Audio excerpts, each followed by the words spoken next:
नमस्कार दोस्तों। स्वागत है आपका स्टडी विथ पृथ्वी पर। आज हम पढ़ेंगे प्राकृत संख्या और पूर्ण संख्या। प्राकृत संख्या को इंग्लिश में नेचुरल नंबर बोलते हैं, पूर्ण संख्या को वोल नंबर बोलते हैं। तो सबसे पहले दोस्तों हम उनकी परिभाषाओं के बारे में समझेंगे। उसके बाद हम कौन कौन सी प्राकृत संख्या होती है और कौन सी संख्या पूर्ण संख्या होती है उनको हम पढ़ेंगे। फिर इसके बाद हम उनसे रिलेटेड कुछ 4-5 एग्जाम्पल्स भी देखेंगे, क्वेश्चंस को सॉल्व करेंगे, जिससे आपका प्राकृत संख्या और पूर्ण संख्या को लेकर के कॉन्सेप्ट क्लियर हो जाएगा। तो चलिए दोस्तों, सबसे पहले हम परिभाषा को समझते हैं।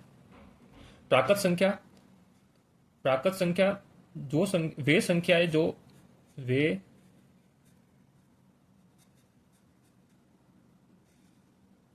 वे संख्याएं जिनका उपयोग हम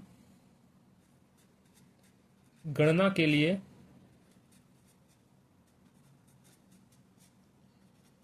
करते हैं उन्हें प्राकृत संख्या अर्थात नेचुरल नंबर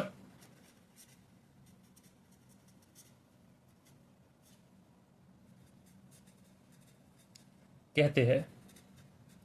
गिनती के लिए जैसे कि आपको 5 सेब लेने हैं, तो 5 ये गिनती के लिए हमने सेबों को 5 बार गिना, तो 5 नेचुरल नंबर हो गया। इसी तरह से हमें 1 दर्जन केले लेने हैं, तो 1 दर्जन में 12 केले आते हैं, तो 12 एक प्राकृत संख्या नेचुरल नंबर हो गया। तो इसमें कौन कौन सी संख्या आएगी और इसको हम एन से डिफाइन करते हैं। नेचुरल नंबर है तो इसलिए हम इसको प्राकृत संख्या को एन से डिफाइन करते हैं। तो इसमें कौन कौन सी संख्या आएगी? हमेशा गणना के लिए हम 1 से ही प्रारंभ करते हैं। 1 है, 2 है, 3 है, 4 है, 5 है, 6 है। इस तरह से ये आगे आगे आगे आगे बढ़ता जाएगा। तो ये नेचुरल नंबर है। अब ये कितना आगे बढ़ेगा उसकी कोई सीमा नहीं है। अगर सीमा नहीं है तो हम इसको इन्फिनाइट के रूप में बता सकते हैं कि ये आगे इन्फिनाइट तक जाएगा। और इन्फिनाइट क्या होता है? जिसका कोई अंत ना हो, जो बढ़ता ही रहे, तो इसको हम नेचुरल नंबर बोलते हैं। इसकी परिभाषा आपको अच्छे समझ में आ गई होगी। अब हम पढ़ेंगे वोल नंबर के बारे में। तो बच्चों, वोल नंबर के बारे में मैं आपको पढ़ाता हूँ। इसकी सबसे पहले इसकी परिभाषा को समझने का प्रयास करते हैं कि वोल नंबर क्या है। जब प्राकृत संख्या में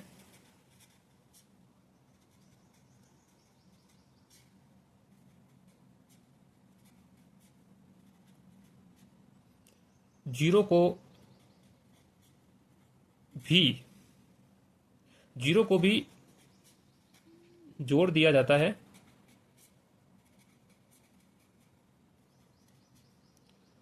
तो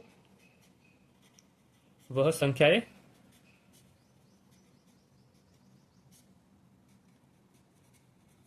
वोल नंबर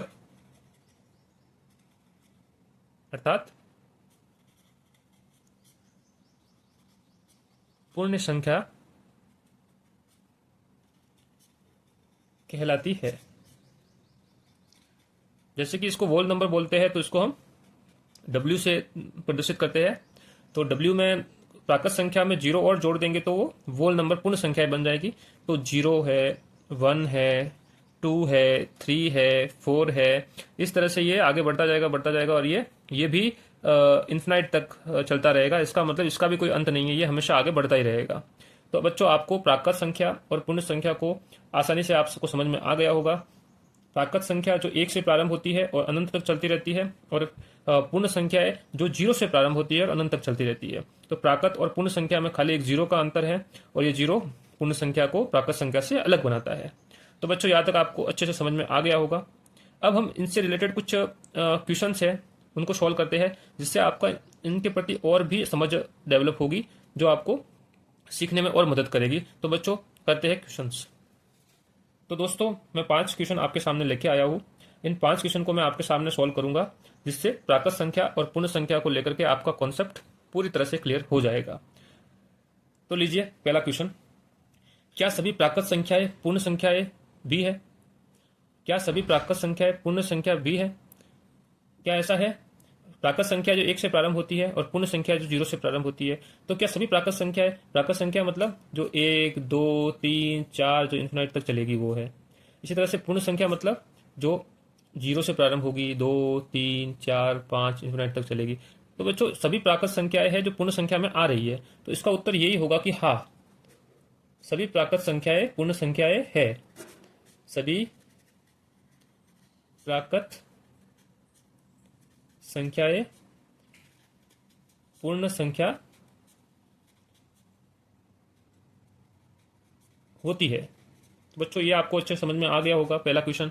अब बच्चों हम आगे वाले दूसरे क्वेश्चन में बढ़ते हैं। क्या सभी पूर्ण संख्याएं प्राकृत संख्या भी है? तो बच्चों आपको पता है कि पूर्ण संख्या है जो 0 से प्रारंभ होती है, वो तो, और प्राकृत संख्या जो कि 1 से प्रारंभ होती है। तो क्या सभी पूर्ण संख्या प्राकृत संख्या है? तो बच्चों नहीं है। क्यों नहीं है? नहीं है। और क्यों नहीं है? क्योंकि 0 पूर्ण संख्या तो है, लेकिन प्राकृत संख्या नहीं है। तो बच्चों 2 क्वेश्चन आपको अच्छे समझ में आ गए होंगे। अब हम बढ़ते हैं तीसरे क्वेश्चन में। सबसे छोटी पूर्ण संख्या कौन सी है? तो पूर्ण संख्या में सबसे छोटी कौन सी है? तो पूर्ण संख्या कौन सी है? 0 से शुरू होती है, तो सबसे छोटी पूर्ण संख्या कौन सी है? 0 ही है। 0 है। तो ये तीसरा क्वेश्चन भी आपको बच्चों अच्छे समझ में आ चुका होगा। अब बढ़ते हैं चौथे क्वेश्चन में। सबसे बड़ी पूर्ण संख्या कौन सी है? पूर्ण संख्या सबसे बड़ी कौन सी है? तो बच्चों हम सबसे बड़ी पूर्ण संख्या को हम ज्ञात नहीं कर सकते, तो हम इसको इन्फिनाइट लिखेंगे कि इन्फिनाइट है जो सबसे बड़ी पूर्ण संख्या है, और इसको हम ज्ञात नहीं कर सकते। तो यहाँ पे हम ये भी लिख देंगे कि ज्ञात नहीं कर सकते हैं, क्योंकि संख्या हमेशा आगे बढ़ती रहती है। आप 1000 पे हो तो 1001 भी आएगा, आप लाख पे हो तो 1,00,001 भी आएगा, आप करोड़ पे हो तो 1,01 भी आएगा। तो संख्या बढ़ती रहेगी, तो आप कभी भी सबसे बड़ी पूर्ण संख्या तक पहुंच नहीं पाओगे। तो हम इसको इन्फिनिटी से डिफाइन करते हैं, जहां हम कभी पहुंच नहीं पाते। सबसे छोटी प्राकृत संख्या कौन सी है? बच्चों 5वां क्वेश्चन दे रखा है, सबसे छोटी प्राकृत संख्या कौन सी है? तो सबसे छोटी प्राकृत संख्या कौन सी है बच्चों? प्राकृत संख्या 1 से शुरू होती है, तो सबसे छोटी प्राकृत संख्या कौन सी है? 1 है। तो दोस्तों मैं आशा करता हूं कि आपको प्राकृत संख्या और पूर्ण संख्या का कॉन्सेप्ट अच्छे से समझ में आ गया होगा। आपको इससे रिलेटेड किसी भी प्रकार का कोई डाउट है तो कृपया मुझे कमेंट में लिखिए। मैं आपके कमेंट में आपके जिज्ञासा को शांत करने का पूरा प्रयास करूंगा। ठीक है दोस्तों, मिलते हैं नए वीडियो में नए टॉपिक के साथ। Thank you.